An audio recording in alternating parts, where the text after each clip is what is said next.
Happy 2025! As promised, we're back to give you simple but interesting news summaries. It looks like 2025 will be a great year for the economy, which is amazing news. While we were parting over New Year's Eve, President Cyril Ramaphosa signed two significant acts into law that will have positive rewards for Mzansi, we hope. In politics, the People's Bay, Mbuyiseni Ndlozi, has hung up his red beret after months of speculation, and the ANC is turning 113 years old, but not without drama in true ANC form. Earlier this week, the Golden Globes kicked off awards season, and we're impressed at how diverse they were. Notably missing from the Globes was Blake Lively, who is suing her co-star Justin Baldoni for less than appropriate behaviour. Meanwhile, over in North America, Donald Trump prepares to take office, while our second most favourite Canadian, Justin, Prime Minister Trudeau, resigns. Meanwhile, sworn enemy of blue light brigades, DA leader John Steenhuisen is being caught blue lights on his official vehicles. Smells like hypocrisy to us. So let's dive into your first weekly update of the year, brought to you by myself, Varashni Pillay, and the Explained Akosa team. First up, this year might finally be the one South Africa turns an economic corner.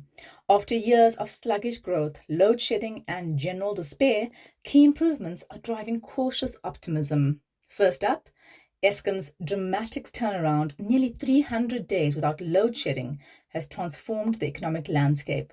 This is not a flash in the pan either, with dark days still to come. Improved monitoring and private sector contributions to renewable energy are set to permanently stabilize the grid by March 2025. Guys, that's just a few months away. Who would have believed we could defeat load shedding? This shift is already boosting business confidence and could soon filter into stronger earnings for businesses and GDP growth, according to experts. Then, on the infrastructure side, after thoroughly messing up our ports, Transnet has entered into 25-year agreements with private operators to overhaul operations at Cape Town and Durban ports. Finally, the state-owned company recently reported a 2.2 billion rand half-year loss, which cost the economy enormously thanks to its horrendous management. These reforms aim to ease the logistical nightmares that have stifled exports and hampered economic growth for the country. Finally, inflation, which peaked at 5.6% in early 2024, has steadily dropped to below 3%, providing relief for households. This paved the way for two interest rate hikes last year, with more expected in early 2025. So, challenges remain, but things are finally looking up. Of course, not everything's rosy. Eskom's proposed tariff hikes and crumbling water infrastructure in our key cities could slow progress. Experts are calling for strong leadership, particularly within the government of national unity, to keep the momentum going. Still, after a decade of stagnation, 2025's cautious optimism feels like a breath of fresh air. Here's to hoping this new year is one for the books. Next up in your big story, Parliament loses its bay. Dr. Mbuyiseni Ndlozi, one of the economic freedom fighters' most prominent leaders, has officially resigned from Parliament. The announcement, confirmed today, comes at a precarious time for the party, which has seen high-profile defections and declining electoral performance. Ndlozi and fellow MP Yazini Tatiana submitted their resignations to EFF Secretary-General Marshall Dlamini, although both remain ordinary members of the party for now. The MK party has stolen the EFF's thunder since its strong showing in the 2024 elections, winning 14% of the vote. Meanwhile, the 11-year-old EFF has struggled to grow beyond 10%. Speculation is rife that Ndlozi and Tatiana may follow in the footsteps of Floyd Shivambu and Advocate Dali Mpofu, who defected from the EFF to Jacob Zuma's party last year. Ndlozi, often referred to as the People's Bay for his charisma and sharp rhetoric, has been a defining figure in the EFF since its inception in 2013. His eloquence and critiques of government policy made him a household name, but his absence at the EFF's December elective conference raised questions about his future. Malema dismissed concerns at the time, calling speculation about Ndlozi's loyalty gossip from drunkards. For his part, Ndlozi has maintained radio silence, even as Malema denied any discord. There has been speculation that Malema's iron grip on the party and unwillingness to make way for new leaders has led to dissatisfaction among his former comrades. Shivambu has accused him of betraying the revolution. Malema's leadership style, seen by critics as authoritarian, appears to have alienated key figures. As the MK party gains momentum, capitalizing on voter disillusionment with traditional opposition parties, the EFF faces an identity crisis. Can Malema retain his grip on the party amid growing dissatisfaction? Or is the Red Beret movement nearing its political ceiling? In entertainment news, the 82nd annual Golden Globes kicked off the 2025 awards season with a celebration of diversity, making a historic shift from the awards' scandal-ridden past. The glitzy event at the Beverly Hilton in Los Angeles on Sunday night saw the who's who of Hollywood turn out. Comedian Nikki Glaser made history as the first solo female host, welcoming her powerful guests while joking that they still were not powerful enough to tell the US who to vote for. Back to the diversity wins, the Spanish language musical Emilia Perez, about a drug lord transitioning to life as a woman, was the night's biggest winner. It scooped 4 awards, including Best Film, the musical or comedy category, triumphing over Wicked and Anora. Zoe Saldana took home Best Supporting Actress for her performance in the film, further cementing its dominance.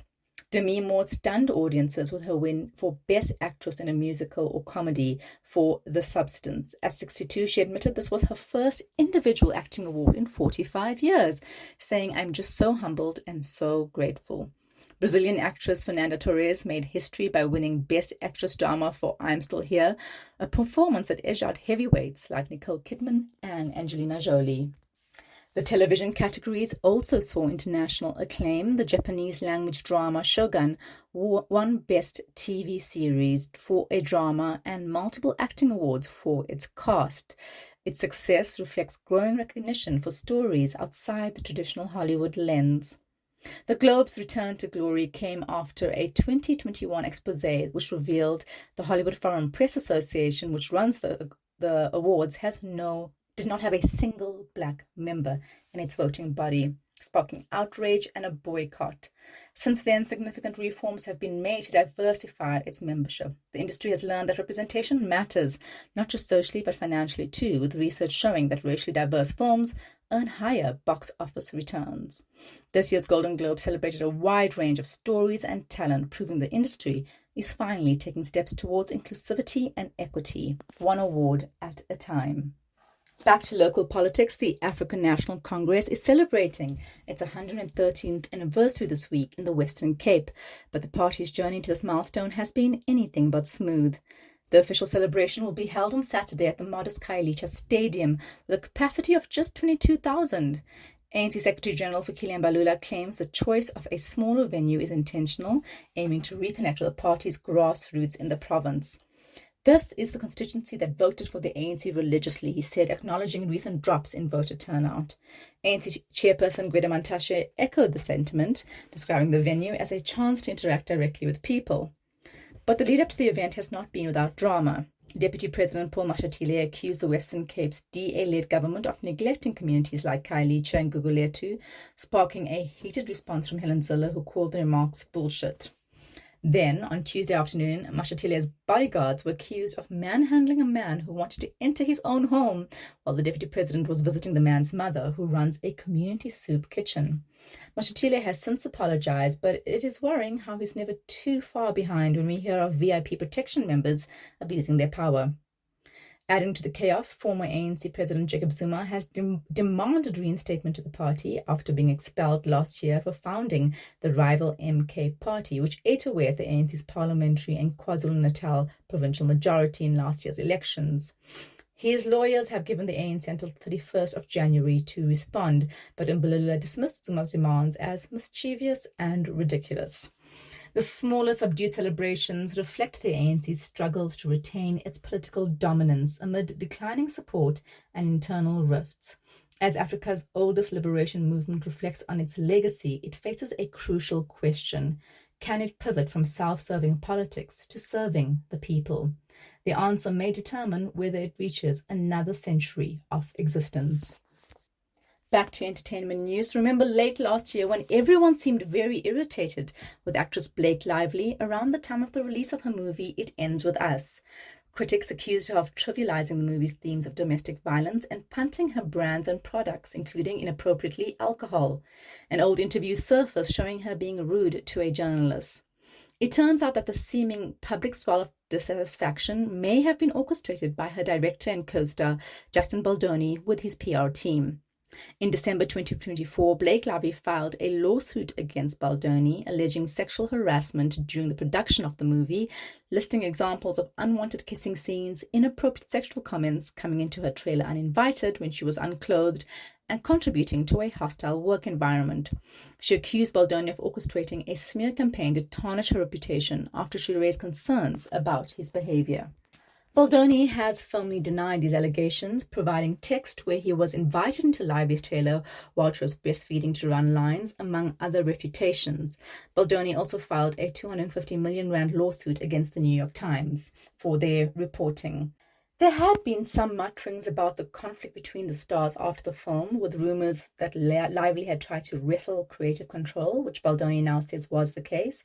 But nothing as explosive as what's come to light. Lively's lawsuit includes detailed subpoena texts, like the PR professionals saying Baldoni wants to feel like Lively can be buried, and gloating over negative coverage they appear to have seeded into social media. Baldoni's team have not denied the veracity of the texts, but said they were taken out of context. Lively seems to have come by these extraordinary texts thanks to a fallout within the involved PR company. The owner has accused the employee responsible of going rogue and found the texts after taking back the company phone. She has filed a separate lawsuit against Baldoni and others. It seems all too easy to destroy a woman's reputation with a public eager to take a successful woman down. Lively genuinely has been quite annoying through the years, including her slavery plantation-themed wedding to husband Ryan Reynolds, which they later apologized for. But both things can be true. She can be tone-deaf and a victim in this instance, if the allegations are true. It's a stark reminder that a woman does not need to be perfect to have her rights respected. Back to local politics. For years, the Democratic Alliance has criticized the Blue Light Brigade, those ministerial convoys that zip through traffic with flashing lights and sirens, leaving ordinary South Africans in their wake. But DA leader and Minister of Agriculture John Steenhuisen appears to have embraced the very privilege his party has long condemned. It's pretty spicy that a former DA politician ended up exposing John. Ethel Trollop, now with Action SA, asked Steenhuisen about his official vehicles. In a written parliamentary response, Steenhuisen said yes, all the executive vehicles are fitted with blue lights and the appropriate signalling systems. The fleet includes 3 luxury SUVs, all equipped with blue lights, valued at a combined R2.8 million.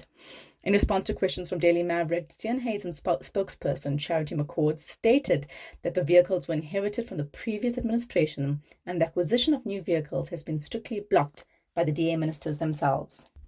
Technically, the blue lights can be disabled, allowing the vehicles to function as regular cars without the ostentation. In 2010, the DA-run Western Cape began an initiative to remove the sirens and lights from provincial vehicles at a cost of R500 each. However, it seems Steenhuisen may have missed this memo, as McCord did not directly address whether Steenhuisen or his drivers have opted to deactivate the lights in practice. Helen Zille, DA's federal chair, has been vocal about the party's blue light ban. In July, following the DA joining the national government for the first time, she told 702 listeners, "I certainly hope that they, i.e. the DA ministers, won't take the full benefits of the ministerial handbook.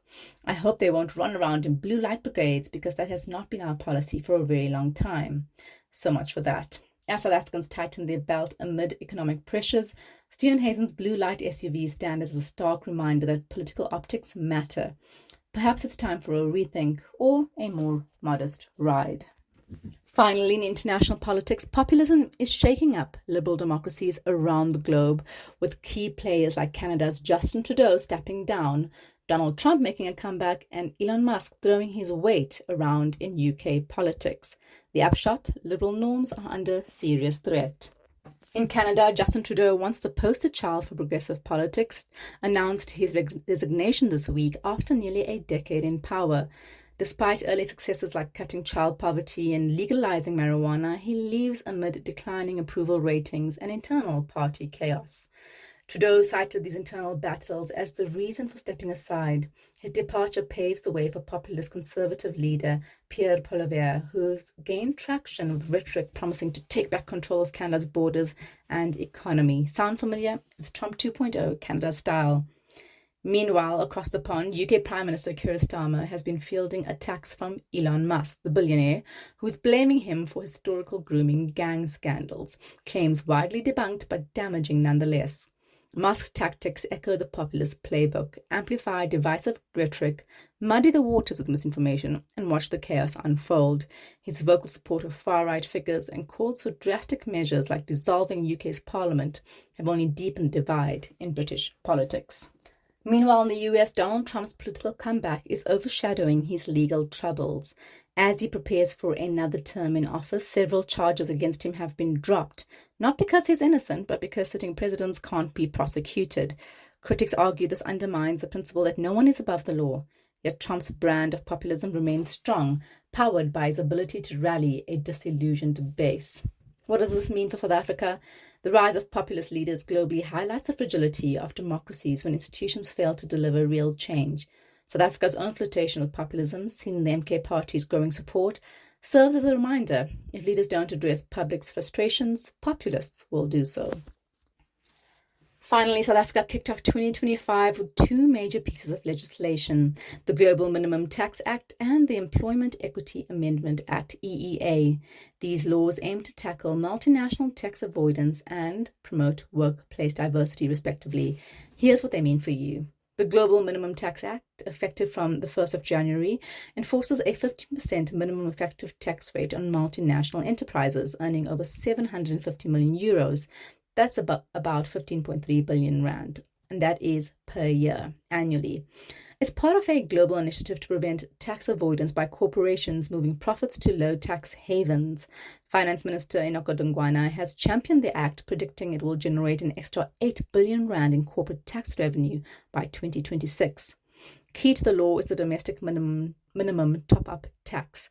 If a multinational enterprise pays less than 15% tax in another jurisdiction, SARS can now collect the difference. While this levels the playing field, some critics argue the revenue threshold is too high, exempting many multinationals operating in South Africa. The Employment Equity Amendment Act, meanwhile, also took effect on New Year's Day, targeting inequality in the workplace. Smaller businesses with fewer than 50 employees are exempt from submitting equity plans, but large companies must meet sector-specific diversity targets to qualify for government contracts. No compliance certificate, no government business. These laws reflect South Africa's commitment to aligning with international standards while addressing local challenges. But questions remain about their implementation. Critics of the EEA worry it would place undue stress on businesses, while some argue the tax law won't effectively tackle corporate loopholes. Still, with these reforms, the government signals it's serious about equity and accountability in 2025. As implementation unfolds, the impact on South Africa's economy will become clearer. That's it from us at The Wrap, an award-winning product of Explain.co.za. Simple news summaries for busy people. Remember to share the love, tell your friends to sign up at explain.co.za/subscribe. Till next time, goodbye from the team.